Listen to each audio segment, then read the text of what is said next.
Mit nur 11 Jahren trainiert Milan neben der Schule 5-mal pro Woche. Am Wochenende geht's auf Wettkämpfe und zum Beispiel ins Kino mit Freunden. Seit 7 Jahren ist Leichtathletik fester Bestandteil seines Alltags. Seine Disziplin ist der Fünfkampf, wobei er sich beim Hochsprung am wohlsten fühlt. Trainiert wird er von seinem Vater Max. Leichtathletik ist für mich Spaß. Ist nur Spaß für dich? Okay.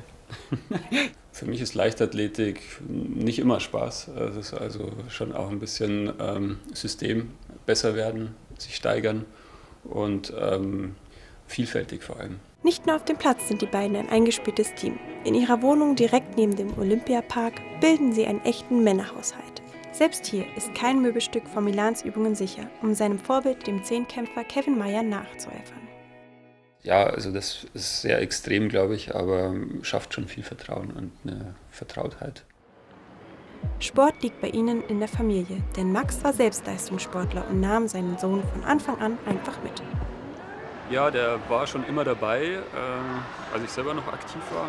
Immer in der Weitsprunggrube rumgekrabbelt schon oder bei meinen Läufen im Kinderwagen mitgeschoben.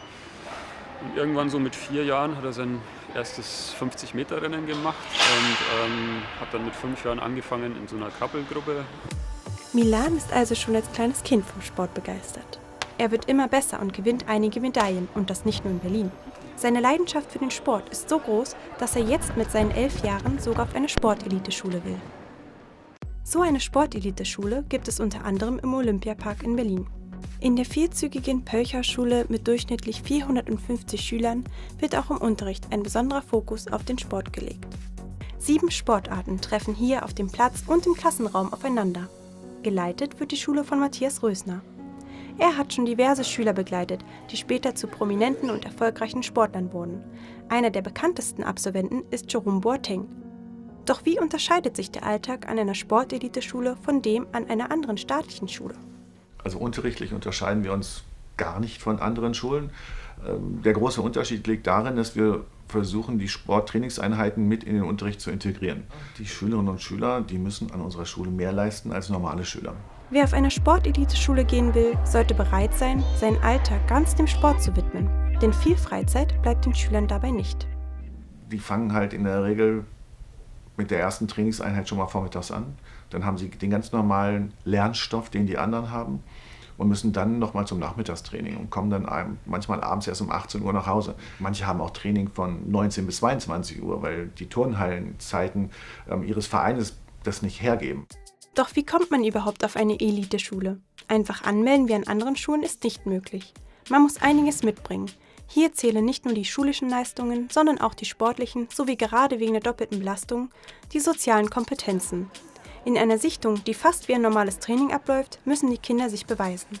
Wer hier von seinem Talent überzeugen kann, kommt in die engere Auswahl. Über die, die es am Ende auf die Schule schaffen, freut sich Direktor Rösner besonders. Es sind so tolle junge Menschen mit so viel Potenzial im sportlichen wie im intellektuellen und im menschlichen Bereich, dass ich eigentlich auf unsere Schülerinnen und Schüler total stolz bin. Absolventen der Sporteliteschule halten jedoch am Ende genau das gleiche Abitur wie andere staatliche Schüler in der Hand.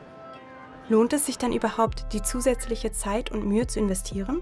Die meisten Sportlerinnen und Sportler können nach dem Abitur nicht vom Sport leben. Abgesehen vom Fußball, wo vielleicht einige es schaffen könnten. Die meisten suchen das Studium als weitere Qualifikation. Einige gehen als Sportsoldaten oder zur Bundespolizei. Glücklicherweise konnte Milan bei seiner Sichtung die Prüfer als Tagesbeste überzeugen und darf ab Sommer 2019 die 7. Klasse der Pölcher-Schule besuchen. Wo es für ihn in Zukunft hingeht, ist aber noch völlig offen. Ja, ich versuche ihm den Weg offen zu lassen, auch für andere Sportarten, ja, und nicht zu sagen, okay, das muss jetzt das sein, was du immer machst. Deswegen darf er alles andere austesten. Erstmal wird er auf jeden Fall noch mehr Zeit mit seinem Vater verbringen, denn der ist seit kurzem auch Lehrer an der Pölcher-Schule. Ob sich das positiv auf Milans Leistungen auswirken wird? Er trainiert mich ja dann jeden Tag fast 2-mal.